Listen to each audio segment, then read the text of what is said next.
Maybe speak for just a moment about the heart of these women who are thinking that their partner's actions are somehow a reflection of them. I totally get it. Like, I know very well what that place is like.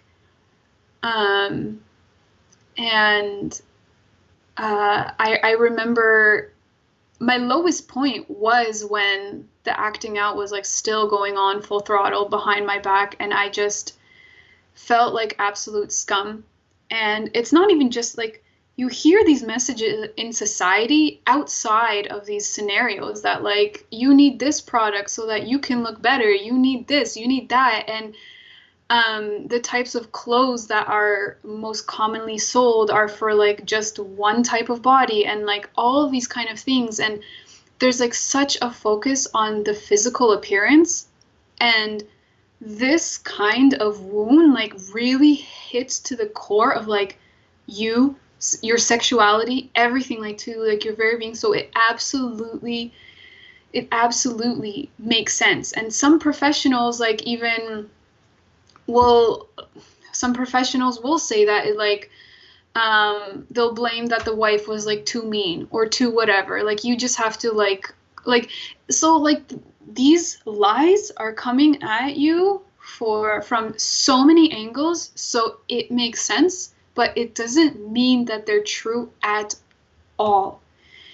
And that I have found that this experience brought up all of my insecurities, everything that I had like just like tried to push aside and pretend it didn't exist. This just brought everything up to the surface, like to my face. So I can't be like, I don't see it. It's just like right in my face because it kept being like, I'm not enough. I'm not pretty enough. I'm not whatever. And there was just a complete lack of self-acceptance. So I find that sometimes I found in my life that it just it was like wounds on top of wounds that were never healed. And so this was like a time to dig deep and find out, well, what does Christ think about me? What does the Bible say about who I am? And I saw the more time, like as I was coming out of my own addiction and this traumatic experience, I saw how much lies I came to believe and how quickly I would believe them and just not challenge them. And when I started having suicidal thoughts, that's when I was like just leaning to every parcel of truth I can. I would read devotionals, like the same pages, like again and again and again. I stopped going on Instagram and I stopped a lot of things so that I could just know the truth of who I am, because everything that I just believed before just it wasn't serving me. It was making me hate myself. And I was like, maybe there's something more. Maybe I actually deserve more. Maybe this is all like bogus. And I think it takes a long time to just chisel away at those lies, and that it is absolutely possible. And I think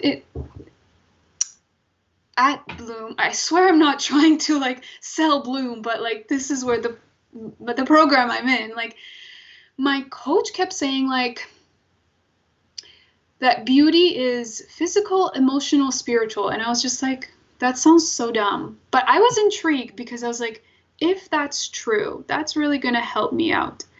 And so that just stayed in my mind. And I started like over time, like seeing what she was talking about. And then I saw a video, a friend sent it to me, of a guy talking about how, you know, like the mirror only shows you part of who you are. Like you don't get to see like how like other people get to see how your face lights up when you're talking about that one thing that you love, or how your smile just like brings like light to the room, or like these little things that you just forget about yourself. Like, and it's not just that. So I would see it here and there, and I was also looking for truth. So I would see these like truths like spaced out, and I'm like, okay, like I see how it is so much more than what I am like physically.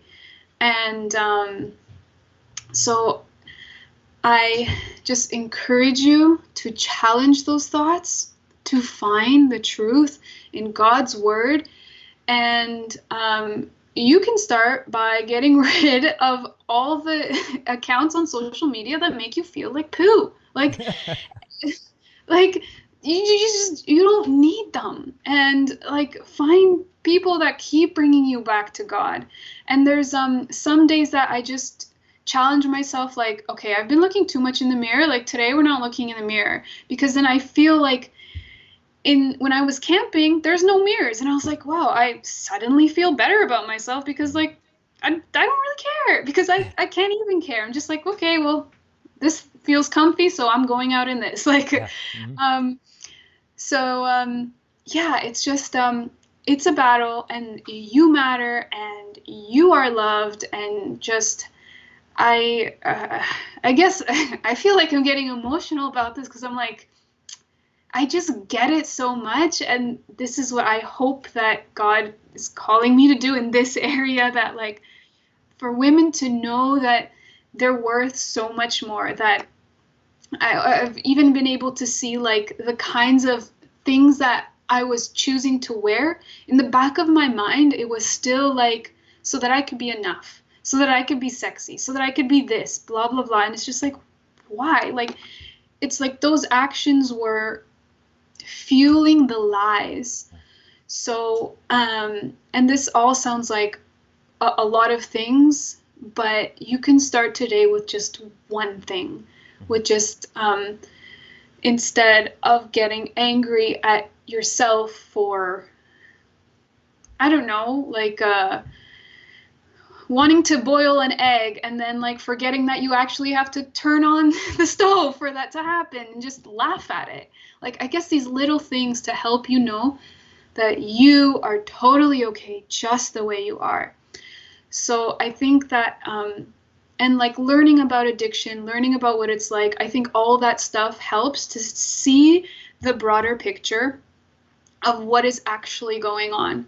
I guess in a sense, like educationally, put in truth. Your worth, put in truth. Like, it's just like bring truth to the picture of what is actually happening, how addiction works, what's happening in the brain, all these kinds of things. It's definitely a lot of work, but you could start with just one thing, just one, and go there. Yeah. You know, I think the one theme there is just that you actually deserve to be cherished.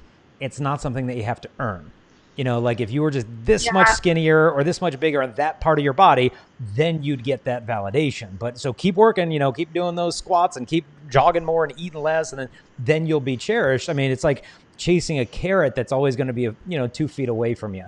And it doesn't matter how fast you run, you're not going to get it until you realize that you already deserve to be cherished. And the problem isn't in you. The problem is in the person who has that inability to cherish you. And so this is, I think, why you said in that initial paragraph that the person's healing, not the addict's healing, but like when you're in the relationship, the healing of you is of the utmost importance. And I would imagine in your journey through all this, you probably came along some bad advice in terms of how to deal with this when it hits relationships. So like, well, try this, or, like you said at the beginning, well, just forgive him, and well, he's one day sober, that we're making the right direction. And, we tend to almost look for any signs of hope that we can to justify stuff. Like, oh, we'll put up with this a little longer because we had a good day this month, and when I asked him, how are you doing with it? Oh, I'm good. I haven't looked at it in a while. And then you press a little further, like, well, how long's it been? He's like, well, I haven't looked since lunchtime. It's like, okay, that wasn't really what I was shooting for. That we need to look at this, that what's the trajectory of this? Like, are we actually making progress, or are we just making excuses? And so the goal needs to be more than just sobriety, right? Like, that's not like the end goal of like, hey, I haven't looked at porn in a year, I'm good. Like, other healing has to happen here. And so could you maybe share, if your own experience, like, what are some of the just the bad nuggets of advice that you picked up along the way for how to manage this inside of a relationship for those who actually choose to stay? I mean, I'll be honest. I tell a lot of people, like, if this is going on, just tell the dude, like, look, pick your pixels or pick your person. You can't have both. make up your mind, because this is cheating. It is infidelity. I will not accept it. If you can't get over this and you're not making serious progress, then go take time for healing.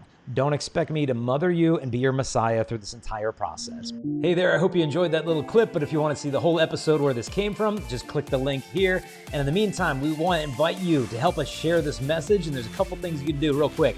Number one, if you like or comment or share this video, YouTube will actually show it to more people. Also, don't forget to subscribe, hit the notification bell. We release videos every single day, and you'll be notified as soon as those come out. If you want to help us also to spread this message, you can support us at patreon.com/JasonEvert. That helps us to create these videos and show them to the whole world. God bless.